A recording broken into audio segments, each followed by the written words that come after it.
백주 감사주일 이 아침에 우리 또 하나님의 백성들이 또 하나님의 가족들이 함께 모여서 이렇게 찬양하고 예배하고 있습니다. 우리 전후좌우로 축복하면서 인사하도록 하겠습니다.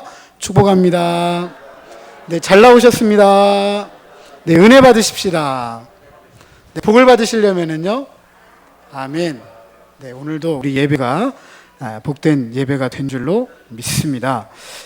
잘 아시는 것처럼 이스라엘 백성이 꼭 지켜야 될 유대인들의 전통 절기가 있습니다. 무교절, 맥추절, 장막절입니다. 신명기 6장 16절 이하 17절에 보면 너희 가운데 모든 남자는 1년에 3번 곧 무교절과 칠칠절과 초막절에 네 하나님 여호와께서 택하신 곳에서 여호와를 배웁되 빈손으로 여호와를 배웁지 말고 각 사람이 네 하나님 여호와께서 주신 복을 따라 그 힘대로 드릴지니라 라고 하였습니다.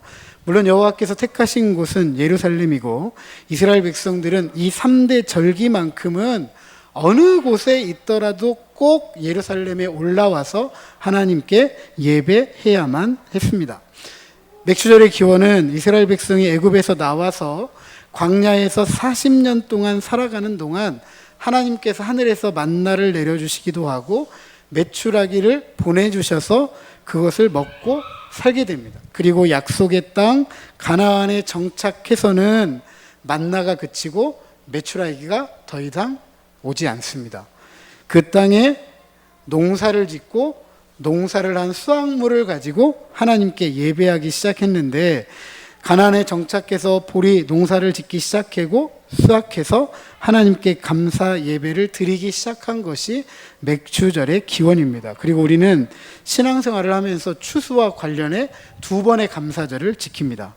한 번은 오늘 지키고 있는 맥주 감사절이고 다른 하나는 추수 감사절입니다.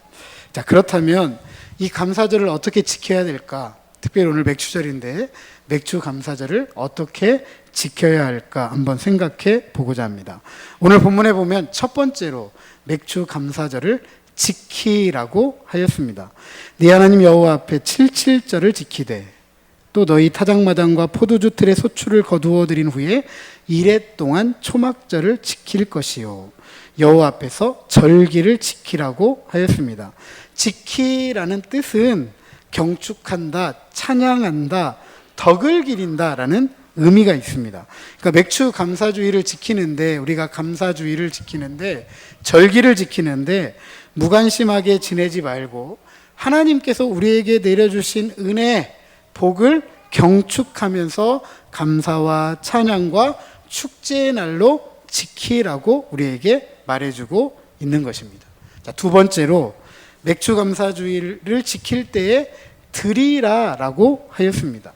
네 하나님 여호와 앞에 칠칠절을 지키되 네 하나님 여호와께서 네게 복을 주신 대로 내 힘을 헤아려 자원하는 예물을 드리고 네 하나님 여호와께서 택하신 곳에서 여호와를 배웁되 빈손으로 여호와를 배웁지 말고 네 하나님 여호와께서 주신 복을 따라 그 힘대로 드리라라고 하였습니다. 이처럼 감사절은 하나님께 드리는 날입니다. 사람들은 어려울 때는 하나님과 사람들에게 가서 도움을 구합니다.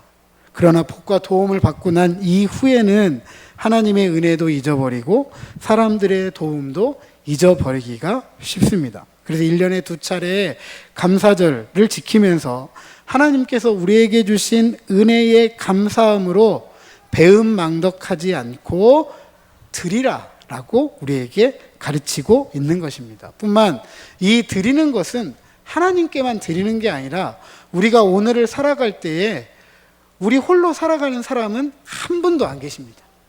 다 누군가의 도움을 통해서 우리가 살아가고 있습니다. 쌀 한 톨 거저 먹는 거 아니잖아요. 그죠? 누군가는 모종을 키워가지고 그걸 모내기 하고 거기다 약하고 관리하고 때가 되면 추수하고 그냥 추수했다고 바로 먹는 거 아니잖아요. 또 그것을 방앗간 가서 찧어야 되고 네, 그게 또 유통이 되어야 되고 그래서 우리가 밥 한 숟갈 먹을 수 있는 거잖아요. 네, 그런 것처럼 우리는 누군가의 도움을 늘 받고 살아가는 것을 잊지 않는 마음으로 하나님 앞에 드릴 수 있어야 된다. 그런데 어쩐 다세로 드려야 되는지 오늘 성경 10절에 보면 네 하나님 여호와 앞에 77절을 지키되 네 하나님 여호와께서 네게 복을 주신 대로 네 힘을 헤아려 자원하는 예물을 드리라 라고 하였습니다. 힘을 헤아린다라는 것은 비율에 맞게 드린다라는 의미입니다. 많이 거두면 얼만큼? 많이. 적게 거두면 적게. 네.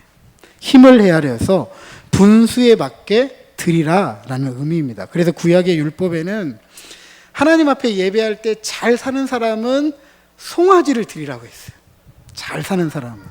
그리고 그보다 조금 못한 사람들에게는 양을 하나님 앞에 드리라고 했고, 그보다도 못한 사람들은 비둘기를 드리라고 했고, 비둘기도 드릴 수 없는 극빈한 사람들에게는 밀가루를 드리라고 했습니다. 하나님은 없는 사람들에게 많은 것을 요구하시는 분이 아니에요. 누구보다도 우리 형편을 누가 더 잘 아세요? 하나님께서 아시는 거죠. 가난한 사람에게 송아지 가져오라고 하지 않는다라는 거죠. 부자가 물론 밀가루 가져오면 잘했다라고 칭찬도 하지 않으십니다. 빈손으로 여호와 앞에 나오지 않고 내가 하나님께 받은 복을 생각하면서 드릴 수 있는 힘에 따라 분수에 맞게 드리는 것이 감사절을 잘 지키는 것이다 라는 사실입니다. 그리고 드릴 때에는 어떻게 드려야 된대요? 자원하는 마음으로. 자원하는 마음으로. 어느 누구의 눈치 보지 않고 억지로 하거나 외식하지 않고 자원하는 마음으로, 기쁜 마음으로 드려야 된다. 왜냐하면 하나님은 가난한 분이 아니세요. 하나님은 부족함이 없는 부한 하나님이시기 때문입니다. 세 번째로 감사절을 어떻게 지켜야 되느냐? 즐거워하라고 했습니다. 11절 말씀해 보니까 택하신 곳에서 네 하나님 여호와 앞에서 즐거워할지니라. 또 14절에 보니까 고아와 과부가 함께 즐거워하라라고 하였습니다. 나 혼자 즐거워하는 것이 아니라 하나님 앞에서 고아도 과부도 함께, 가난하고 불쌍한 사람들과 함께 즐거워하라고 하였습니다. 그리고 우리가 읽지는 않았지만 16절 말씀에 보면 감사절을 즐거워해야 하는 이유가 있습니다. 우리 16절 같이 한번 읽어보시죠. 네, 우리가 읽지는 않았지만 16절을 같이 한번 읽어보도록 하겠습니다. 신명기 16장 16절입니다. 자, 시작.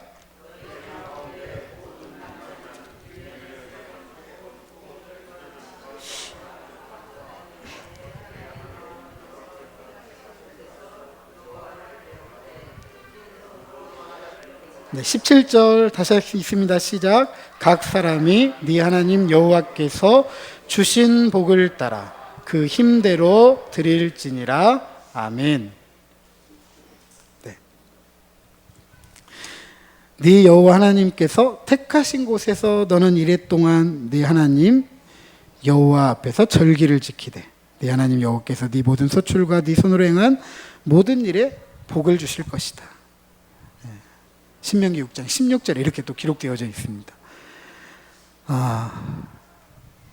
너는 온전히 즐거워하라 라고 하면서 주신 복을 헤아려서 즐거워하라고 했는데 신명기 6장 16절에는 모든 일에 복 주실 것을 너는 온전히 즐거워하라 라고 하였습니다. 주신 복도 즐거워해야 되지만 어떤 복도 즐거워하래요? 주실 복도 즐거워하라 라고 하였습니다. 앞으로 복 주실 것을 믿고 즐거워하라라는 것이죠. 그래서 하나님의 축복이 어제와 오늘의 축복이기도 하지만 더 큰 은혜와 축복은 내일의 축복이다 라고 우리는 확신할 수가 있는 것입니다.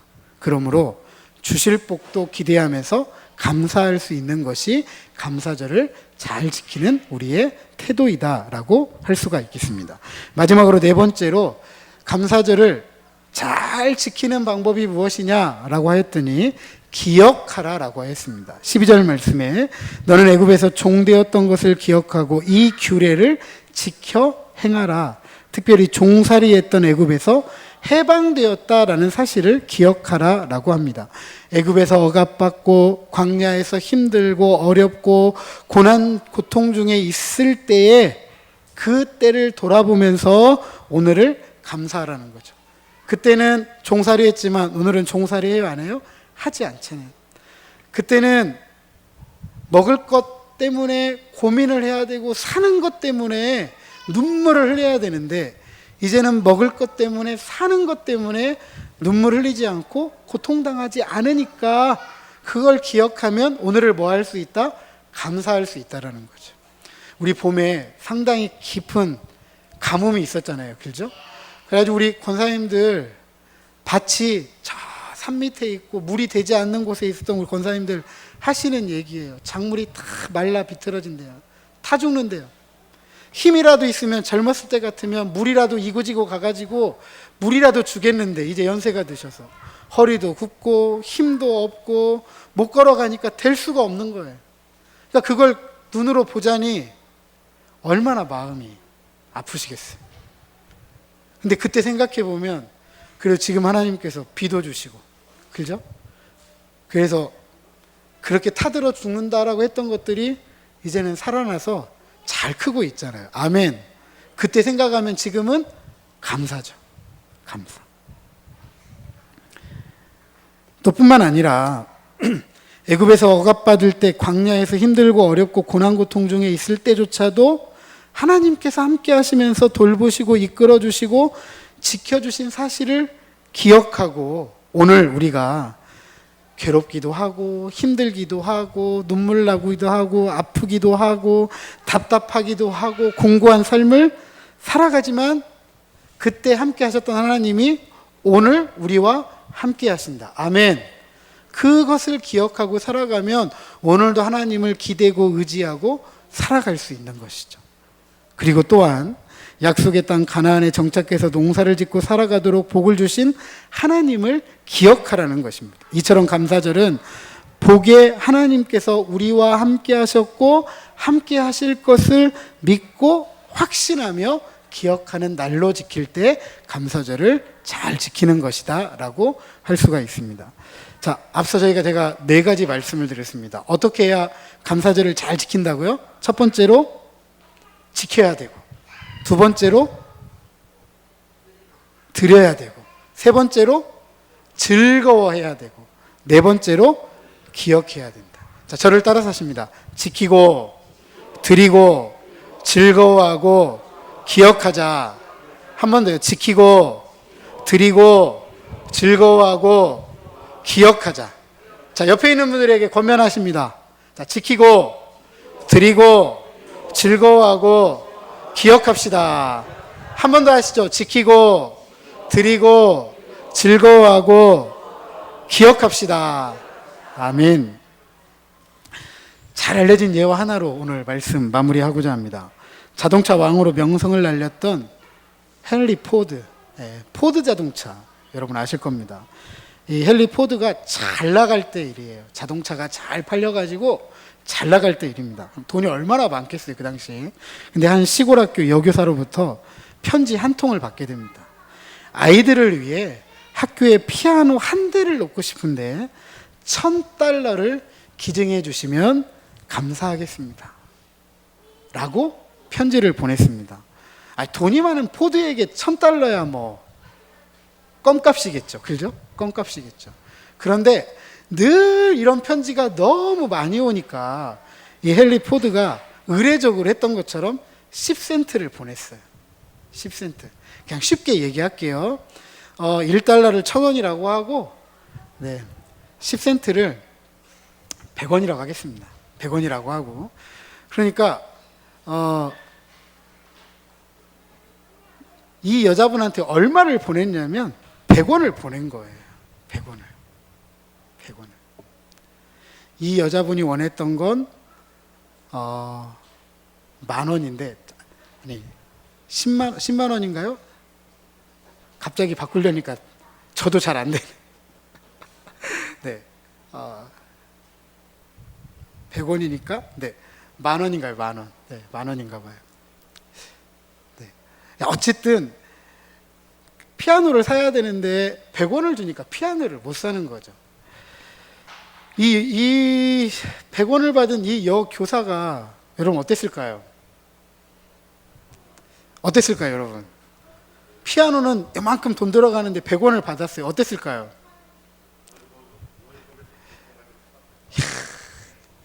야, 우리 장로님 참, 하여튼 전 장로님 마음이 참 좋으세요. 네.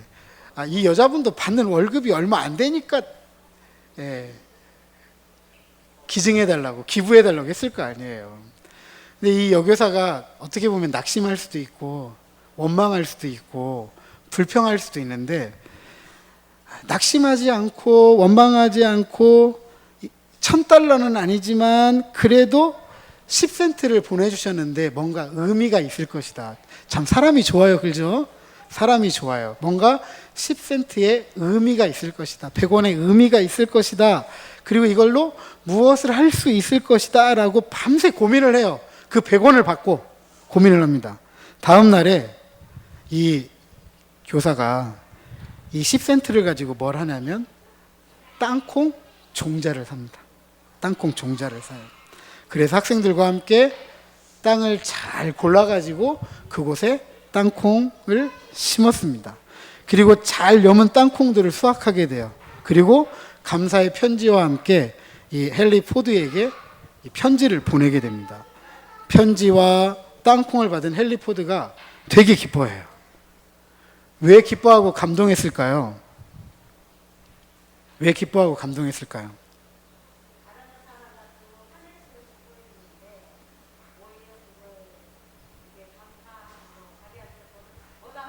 네, 네, 네. 땅콩 농사 해가지고 1,000달러 벌었겠어요. 얼마 안 됐겠죠. 그런데 이거라도 얻을 수 있어서 감사합니다라는 마음을 가지고 보냈더니 헨리 포드가 감동을 받고 학교에 1,000달러가 아니라 10,000달러를 기부를 했어요. 10,000달러를. 10배를 기부를 한 거죠. 10배를. 1,000달러의 1만 분의 1이죠. 1만 분의 1인 1,000원, 아니 100원. 100원을 받고도 불평 한마디 하지 않고 감사했던 여교사가 결국 10센트에 10만 배가 되는 1만 달러를 얻게 된 거예요. 1만 달러를. 참 놀라운 일이잖아요. 그죠? 작은 감사가 더 큰 감사가 되었다. 우리가 잘 아는 인물 중에 이삭이라는 사람이 있습니다. 오늘 새벽에도 말씀을 드렸지만 이삭이 살았던 그 시절은 가뭄이 너무 심했어요. 땅의 기근이 너무 심했어요. 사람들이 하나둘 떠나갑니다. 더 이상 이 땅에서는 먹고 살 수가 없으니까 다 떠나가요. 다 떠나가. 근데 하나님은 이삭에게 이렇게 말해요. 너는 이 땅을 버리지 말고 여기에 꼭 눌러 살아라. 그리고 거기에 씨앗을 뿌립니다. 살아야 되니까, 먹어야 되니까 씨앗을 뿌려요. 아마 그 땅을 떠나던 주변의 이웃들이 그랬을 거예요. 차라리 땅에 뿌리는 씨앗을 한 끼 밥을 해서 먹고 죽어라 이렇게 얘기했을지도 몰라요. 떠나면서. 왜요? 기근든 땅에 씨를 뿌려봤자 그 씨는 뭐 하는 씨앗이죠? 그 땅을 떠나는 사람들에게는 버리는 씨앗이잖아요. 버리는 씨앗. 그런데 이삭이 뿌리는 씨앗은 버리는 씨앗이에요? 거두는 씨앗이에요? 거두는 씨앗. 왜 거두는 씨앗이죠? 누가 약속해 주신 거예요? 하나님께서 약속해 주신 것이기 때문에 이삭이 뿌리는 씨앗은 버려지고 썩어지는 씨앗이 아니라 거두는 씨앗이에요. 그랬더니 다 떠나버린 그 땅에서 이삭은 몇 배의 수확을 거뒀더라?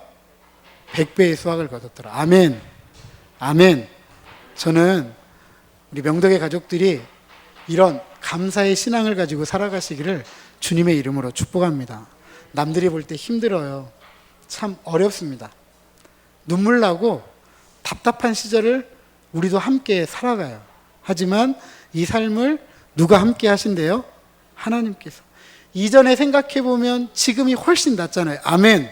그때를 기억하고 오늘 감사절을 지키고 드리고 즐거워하면 작은 감사가 더 큰 감사를 만들어낸다라는 사실을 꼭 기억하시고 감사의 씨앗을 뿌리는 저와 여러분 우리 모두가 되시기를 주님의 이름으로 축복합니다.